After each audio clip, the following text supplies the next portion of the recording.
It wasn't just about the party. It wasn't even about his brother. It was the fact that I didn't recognize him anymore, or myself. I sat there in the driver's seat, staring at the warm lights glowing from inside his parents' house. Laughter poured out every time someone opened the front door. Clinking glasses. Drunk cheers. Someone singing off-key. I could still hear them celebrating in there. Celebrating what, though? A divorce? A broken promise? A man leaving his wife and child to go chase freedom like it was something he'd been robbed of. I didn't know anymore. And maybe that's what scared me the most. I used to feel so sure, so certain, about who I was and who Tyler was. I used to believe we were building something real. But tonight shattered that illusion like glass on concrete. Because the man I loved stood at the center of all of it, laughing, cheering, clinking his drink in celebration of another man walking away from his family like it was a prison sentence. My boyfriend, Tyler, was never that guy before. At least, I thought he wasn't. But when he looked at me tonight, when I called him out in front of everyone, he didn't defend me. He didn't protect me. He didn't even pull me aside to ask if I was okay. He looked embarrassed. Embarrassed to be associated with me. And then he said it. He leaned in, jaw tight, and muttered just loud enough for me to hear, "This isn't about you. Worry about yourself." That's when I snapped. I said things I can't take back. I made a scene. And now, his whole family thinks I'm unhinged. Maybe I am. Or maybe I've just been gaslit for so long that the truth finally cracked open. I don't know what hurts more, that I lost control, or that I had every right to. If you asked me a year ago, I would have told you Tyler was my forever. I pictured a ring. A home. Maybe even kids. But now I'm sitting in a car, watching him toast to another man's divorce like love is just a joke they tell at bachelor parties. So yeah. I screamed in front of his whole family tonight. And now everyone thinks I'm crazy, but if you knew what I know, if you saw what I saw, you might not blame me. You might even wonder why I stayed as long as I did. It wasn't always like this. Tyler used to be the man who brought me tea when I was cramping too hard to move. The guy who remembered my coffee order better than I did. The one who made space for me in every room, even when it was full of his friends, his family, his world. He made me feel like I belonged there. I met his mom within the first 3 months. She hugged me like she already knew I'd be staying. She was sweet, warm, endlessly nosy. Jake, his older brother, was the charming, slightly arrogant one. A little too smooth for my taste, but funny and always polite. His wife, Monica, was someone I clicked with instantly. We even started texting on our own. She once told me, "If you and Tyler make it, maybe our kids will be cousins one day." Back then, Tyler defended me. Every time.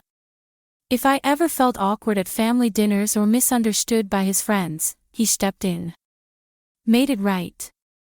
Told me I was too good for half the people we hang out with. But somewhere along the line, that version of him disappeared. It started small. Less time. More, "I've just got a lot going on at work." His texts turned into dry one-word replies. He became obsessed with his gym routine, his beard, his shoes, his watch. Constant mirror checks. Group chats filled with memes that made me cringe. Then came the private laughter, the kind where he'd read something on his phone, smirk, and lock the screen before I could ask. And when I did ask, "You take things too seriously. God, you're so emotional lately. Relax, babe. Not everything's a big deal." And the biggest change of all. Jake's divorce. When Monica told me she and Jake were splitting, I cried for her. I offered to help her move. But Tyler. He clapped Jake on the back and said, "Finally, bro. Welcome back to the good life." That hurt. But what destroyed me was the way Tyler started planning the divorce party like it was some bachelor send-off. He and Jake were laughing about freedom shots and renting a fake casket for the death of marriage. I asked him once, "Aren't you embarrassed for Jake? Or Monica?" He rolled his eyes and said, "Why are you taking this so personally? It's his party." But Monica had warned me. Months before, quietly over drinks, she looked at me and said, "Just watch how they talk when we're not around." Back then, I didn't know what she meant. Now, I wish I'd paid closer attention. I didn't want to go. I told Tyler a dozen times I felt weird about it. That it felt cruel. That Jake mocking his marriage like a frat boy joke wasn't just tasteless, it was sad. But Tyler just kept saying, "It'll be chill. Just drinks and laughs. Don't make it bigger than it is." So I went. I wore the black dress he used to love, the one he once said made me look like trouble in the best way. I stood next to him while he fist bumped Jake and handed him a stupid sash that said, "Divorced AF." The room smelled like cologne, sweat, and spilled beer. Strippers in bridal lingerie danced to early 2000s club music while a projector looped old wedding photos of Jake and Monica, with clown emojis superimposed over her face. I felt like I was watching a train crash, and no one else noticed the wreckage. The centerpiece was a mock wedding coffin filled with empty beer cans and "RIP monogamy" signs. Every other joke was about freedom and escaping the leash. I tried to leave twice, but Tyler kept tugging me back, grinning like it was all just fun. At one point, he handed Jake a mic for a speech. Jake, already 3 drinks too deep, raised his glass and said, "To Tyler, my boy, who reminded me what freedom really is." I was drowning, and this guy threw me a beer and pulled me out. The room roared. Tyler threw his arm around Jake, laughing so hard he almost dropped his drink. And then I heard it. Tyler, to some guy behind me, didn't even try to whisper, "I mean, marriage is a trap, right? If we ever do it, I'm keeping a backup plan." I don't remember walking to him. Just the sound of my heels. Just the rush of heat behind my eyes. "You think this is funny?" I said. Loud enough that the music felt like background static.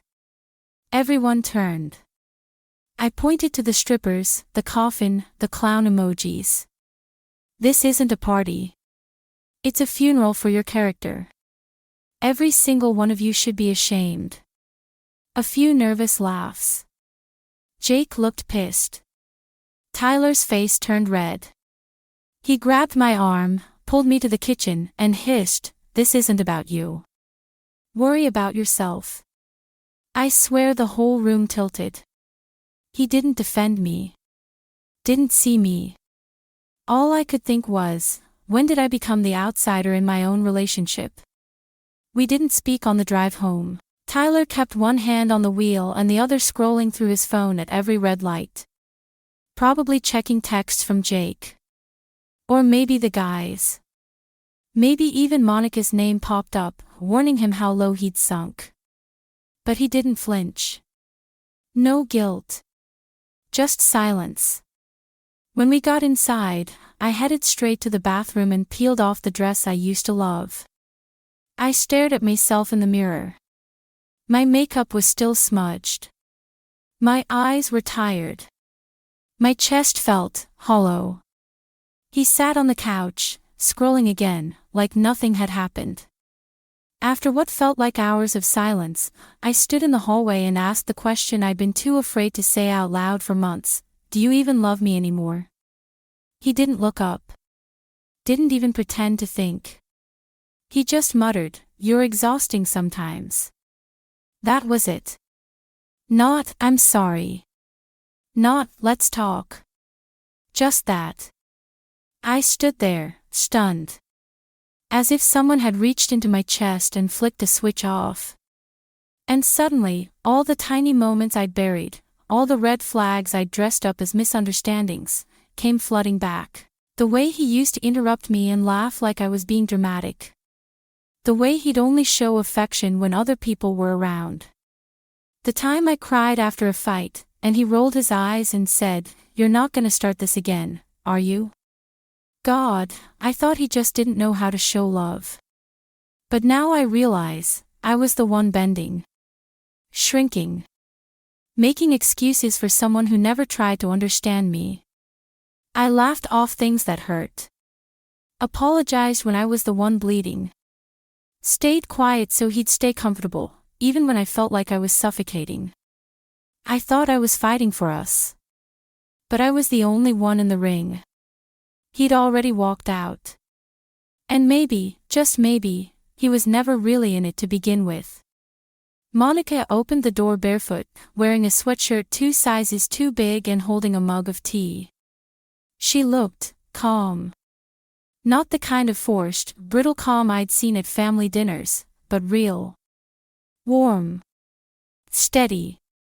"You look better," I said before I could stop myself. She smiled. "I am better." We sat on her balcony. She poured me a cup without asking. It was chamomile, and it made my throat tighten. I hadn't told her everything yet, but she already knew. That's the thing about women who've walked through the same kind of fire, you don't have to say much. They recognize the burn. She took a sip of her tea, then said it softly, "They want women who mother them. Not women who challenge them." I didn't respond right away. I was still trying to find words for the ache in my chest. But then she reached for her phone, scrolled a bit, and handed it to me. Screenshots. Messages between Jake and Tyler. Dated months ago. "Bro, you're lucky you got out. I'm still stuck with mine for now. Let her think she's the one. That's how you get her to stay." I stared at the screen. Read them again. And again. My fingers went numb. My face flushed with humiliation, rage, grief, some twisted cocktail of all three. Monica leaned back. "I saw those before the divorce was finalized. I wanted to send them to you back then, but you weren't ready to see it." She was right. I wasn't. Back then, I still thought love meant patience. That if I just held on long enough, Tyler would come back to me. That the man I met at the beginning, the one who made me laugh until I snorted, the one who danced with me in the kitchen, was still in there somewhere. But he wasn't. That version of Tyler was just a hook. A performance. The real Tyler was the man in those texts, smug, manipulative, two-faced. Monica reached for my hand. "Don't scream this time," she said. "Just leave." Quiet always hits harder. That's when it clicked. This wasn't a moment for one last fight. No dramatic speeches. No tears begging for closure. This was my moment of revenge. Quiet. Composed. Complete. Because nothing destroys a man like a woman who finally chooses herself. And I was done choosing him. The apartment smelled like dust and lemon cleaner. The kind of sterile clean that doesn't feel like home, just absence. I stood in the doorway, keys in my hand, backpack slung over one shoulder. Everything I owned now fit into a few boxes stacked in my sister's garage. I had spent the night before folding shirts I no longer cared about and deleting pictures I used to love. No screaming. No drama. Just silence. The kind of silence that used to feel like punishment. But now, it felt like permission. I walked over to the kitchen counter. The same one where we used to eat dinner on weeknights, or laugh over cereal on lazy Sunday mornings. The same counter where I once thought he might propose, where I imagined us growing old together. I set the keys down gently. Then placed the folded letter on top. It didn't need to be long. It just said, You told me to worry about myself. I am. That's why I'm gone. I didn't wait for him to come back. I didn't leave a forwarding address. I didn't give him a chance to explain, because there was nothing left I needed to hear. I moved back in with my sister.